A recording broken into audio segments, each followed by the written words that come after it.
the Madman! Welcome to the final card review before we get the massive around 50 card review tomorrow. So let's begin with an exciting one. King Fabrice. 10 mana 5/5 neutral legendary. Battle cry for each spell in your hand. Summon a random minion of the same cost. I liken this card quite a bit to those big cards which just fill a board, because that's what he does. Like using Dragon Color Alon as an example, if you summoned 4 dragons with that, that was pretty decent. That's 23 worth of stats. So I think that's the aim here, to get 23 or vaguely like 20 worth of stats. It's not that absurd to think that when you get to 10 mana, you're gonna have in your hand 2 6-cost spells and a 4-cost spell. Seems like a decent fit into a number of decks, including but not limited to Control Mage, Control Shaman, late game Druid. Hagatha especially generates a bunch of spells, so you get your Hagatha, you generate a bunch of spells, play your King Fabrice, you're gonna get like not necessarily the big spell cost, but you'll get a bunch of smaller stuff. And by the way, when you play Shudderwalk, you get it again. So all in all, this is a very exciting neutral legendary card for control decks. And if you're running a control deck, which has spells in it, hopefully big spells, you will strongly consider running King Fabrice. Probably not a card that you build your deck around, but a card that if your deck is already got some big spells and usually has a bunch of cards in hand, King Fabrice is a consideration. Rogue has Socket Sapper. 4 mana 4/4 pirate. Death Rattle, return a random enemy minion to your opponent's hand. Close to Yeti stats, 1 health off. The trade-off is you get a pirate tag, and you get a sap effect, though the sap effect is a death rattle, and will usually be controlled by your opponent because you'll play the sapper, and it'll be just on the board, and your opponent can possibly get good advantage out of the death rattle. For example, if they played a reborn minion first, and then ran it into the sapper, they could sap their 1 health minion back to your hand, to their hand, and then replay it. But for the most part, sap is really good, and it sets them back. There are 2 other really big synergies with this. Play Necrium Blade on 3, play Socket Sapper on 4, use a Necrium Blade to maybe kill one of their things and then sap the other thing. That's a huge tempo swing.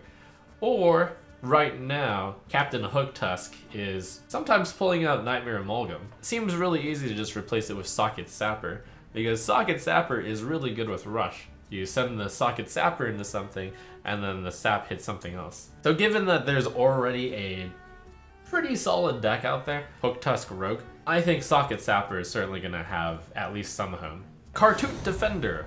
6 mana 3/4 Taunt Reborn, Death Rattle, restore 3 health to your hero. It's similar to Rotten Apple Bomb. This one increased the mana, increased the amount of total health you get. It's 6 instead of 4. About the same amount of health, 4 plus the Reborn. Is it better than Rotten Apple Bomb in terms of power? Yes, it is. It better be because it costs 1 more mana.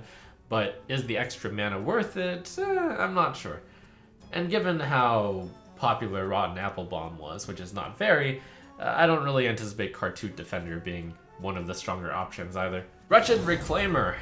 It's the Priest 3 mana 3/3. Battlecry, destroy a friendly minion, then return it to life with full health. This was Shaman's Reincarnate, which was a 2 mana spell, which did see some play. A 3/3 by itself is kind of already worth 2 mana, so when you're lumping it in with also getting an arguably worth 2 mana effect, that's a really good card.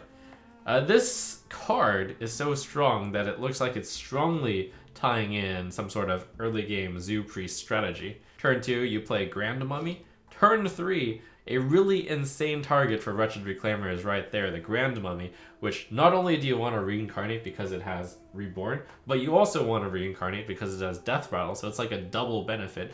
Clearly, given that they're in the same set, the designers intended for this to work. That's not the only great thing to target with it. Evil Conscriptor is really good. This is basically then 3 mana 3/3 Battlecry, add a Lackey into your hand, which is of course really good. There's a cool combo you can do with the Embalming Ritual as well, which given that it's also printed in this set, I'm sure was very intended. Leroy Jenkins, Embalming Ritual to Leroy Jenkins, hit the face with the Leroy Jenkins, and then play Wretched Reclaimer to summon a 6/2 Leroy Jenkins, as well as another 6/1 Reborn Leroy Jenkins.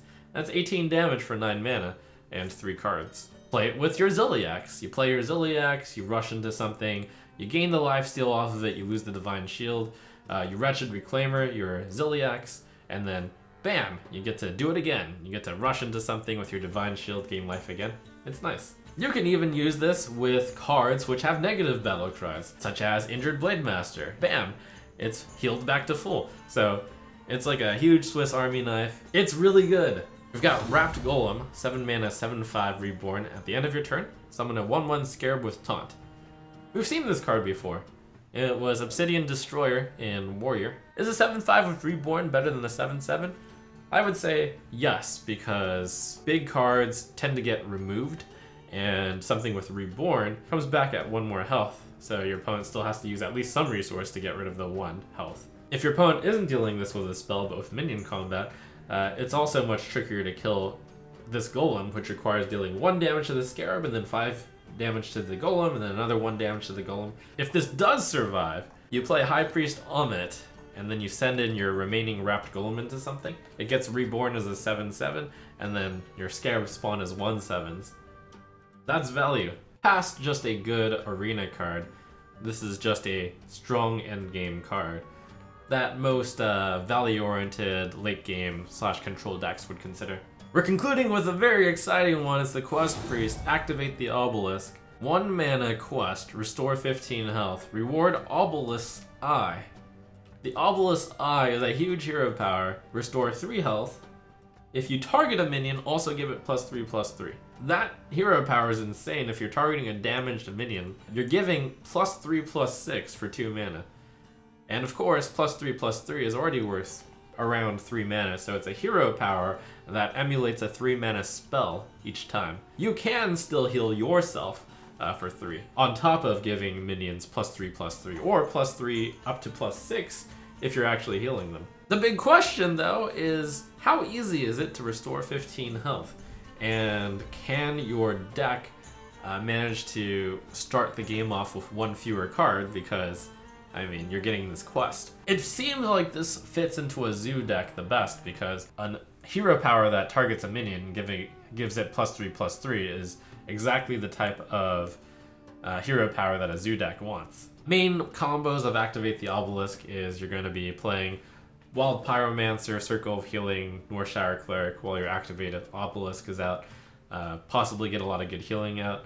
Divine Hymn as well. If you're damaged, the 6 health can help feed into the Activate the Obelisk, as well as the general healing you're doing to the field. There's some slight counterplay to this, which would be interesting. Your opponent can choose not to damage you, but there's also counterplay in that you can heal your opponent. Hengeclan Shadequill is, of course, a 4 mana 4/7, which is really good, but if you have the quest out, extra benefit in that if you've managed to deal 5 damage to your opponent, the death rattle is suddenly a positive.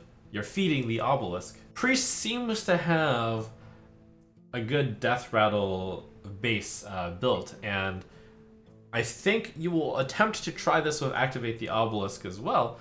Could be great, or maybe it ends up that the obelisk is too slow and you just run the core strong zoo priest deck, if it is even strong. So we'll see. So interesting stuff. We're starting to get a better idea of what Priest is aiming to do. Will Priest finally be viable? Well, let's take a look at the remaining cards tomorrow and make our judgment then. Out of the hall of explorers, and up from the dusty tomb, they grab their whips and fedoras. These legends are the